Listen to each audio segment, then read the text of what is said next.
Hello everybody, I am back from my hiatus. Sadly, things at one time were getting worse for me, so I had to concentrate on doing other things than making videos. However, I have recently found a full-time job that pays more and offers overtime. And yet, here I sit, still talking to you guys, my adoring audience. Hope you guys appreciate the video, and this is Sunday Apologetics. Thank you for tuning in. Actually, it's not Sunday. I've just gotten so used to saying that. I've decided to start taking Sundays off. So you'll get a video Saturday. Now, I know Saturday Apologetics doesn't have the same ring to it, but I began to try and make a series about the top 10 atheists on YouTube. I mean, I spent so much time listening to them attempting to debunk Christianity that I feel confident that I can do this now. So, this is pretty much it. Coming in at number 10.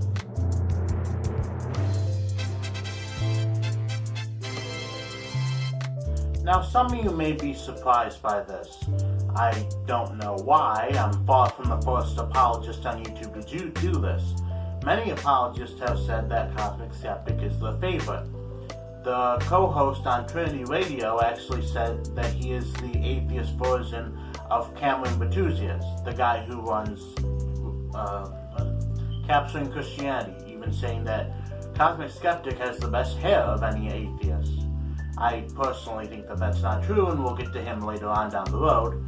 But the thing about Cosmic Skeptic is there really isn't anything to complain about him other than that I think he's wrong. His arguments are articulated nicely, factual. He doesn't act any way during any debates, at least not that I saw. And honestly, I kind of feel bad for him because that douchebag Mohammed Hijab is trying to dox him and get him hurt.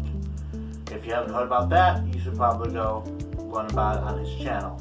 Because, yeah. Ultimately, though, I do believe Cosmic Skeptic is wrong. I don't want anyone to accuse me of kissing up to him. So, as an example of how I believe he is wrong, and something I believe he has certainly not quite understood, here is a clip from his video debunking the Kalam cosmological argument. Universes before ours. Perhaps the death of one universe is the big bang of the next, and this could be some kind of infinite chain. Perhaps there's a multiverse, and not even a multiverse of separate entities, but maybe one large, infinitely large fabric in which there are sort of localized areas of activity, one of which is our observable universe, which did have its own beginning. There's simply no way for us to know. Perhaps, maybe, we don't know. See, this is what I have referred to as atheist faith. You can't say, after you call for evidence, the evidence seems to be this way, but maybe somewhere else it's different. No, if you have to say that, you literally don't have the evidence. In case you didn't tell with the ending part of my debate with Waldo on evidence for the biblical Exodus, I don't do speculation when it comes to forming my beliefs. I cannot sit here and say, maybe it's this way now, but sometime in the future or some far distant way, we'll find something else for it. Because if that's how I form my beliefs, I'd be a very messed up person. Yeah, sir, torturing a baby for fun is wrong. That is objectively wrong. That's what I like to ask people who disagree with objective morals. There's no conceivable situation in which torturing a baby for fun is right and the moral thing to do. Now, would it be okay for me to say that, well, you still can't call torturing a baby for fun wrong or immoral, because somewhere out there in the multiverse, in our infinite space, maybe there could be a way it was right and moral. No, that's just not how I can form a belief. I can't do it like that. That's not how evidence works. As much as atheists demand evidence, you can't necessarily say, I don't have the evidence here, but maybe it's somewhere over there. Now, there's one more clip I'd like to play, and this is it. It's from the same video of Cosmic Skeptic supposedly arguing against the Kalam cosmological argument. Firstly, you may have noticed that I referred to this first mover just then as God, as he. But there's a world of difference between proving the existence of some kind of arbitrary first mover and proving the existence of a god, and especially your particular god. Even if the Kalam cosmological argument was sound, which I hope to prove to you that it's not, it still wouldn't prove any particular god. Okay, so Dr. William Lane Craig has in fact already responded to Cosmic Skeptic's video on this.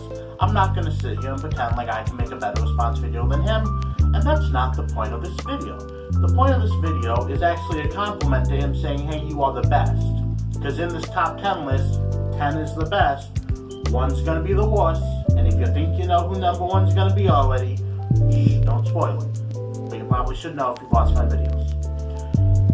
Now, to what Cosmic Skeptic was saying, this is something that Trinity Radio actually called out another atheist for. I don't know who this atheist is. I will edit them into the video so that you can see who it is that I'm talking about. But Trinity Radio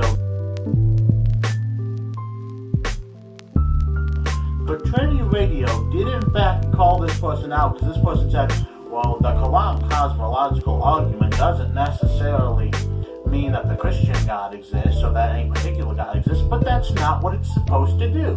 Albert Einstein once said that if you judge a goldfish by its ability to climb a tree, you'll think the goldfish is stupid. But no, that's not what the goldfish is designed to do. Just because a fire extinguisher is useless in a flood does not mean it is useless. You're just not using it right. The Kalam cosmological argument is to argue that the universe had a cause, and therefore something caused the universe. That's about it. So, and it doesn't even go as far as saying a god. But, nonetheless, I've actually already argued how I got to the Christian God in my 2-part conversion to Christianity story. You know, it's something that this video in particular from Cosmic Skeptic, it actually convinced me the Kalam cosmological argument was incredibly strong. Nobody's debunked this thing yet. It's one of the best ones. Heck, if you go into his comment section, there are more people talking about how cool the shark he showed in the video is, rather than actually arguing or going on the typical stupid Christians type commenting rants. The comments are actually pretty tame. So, at the end of the day, the Kalam cosmological argument works. It does what it is supposed to do. It's a great argument. The Cosmic Skeptic, although I do not agree with him, is very much deserving of the 10th spot as the best atheist on YouTube. Watch his debates. I don't have any problem with the guy. He's pretty chill. I've watched him debate Christians. I've watched him debate Muslims. Heck, I even watched that time when he was talking to Matt Dillahunty about the morality of eating meat. Which, by the way, Matt looked like he urinated himself as soon as Cosmic Skeptic started putting the heat on him. But don't worry, we'll be able to get to that later. Having said that, in the meantime, like, comment, subscribe, do all that good YouTube stuff, and get ready, see if you can guess who number 9 is going to be.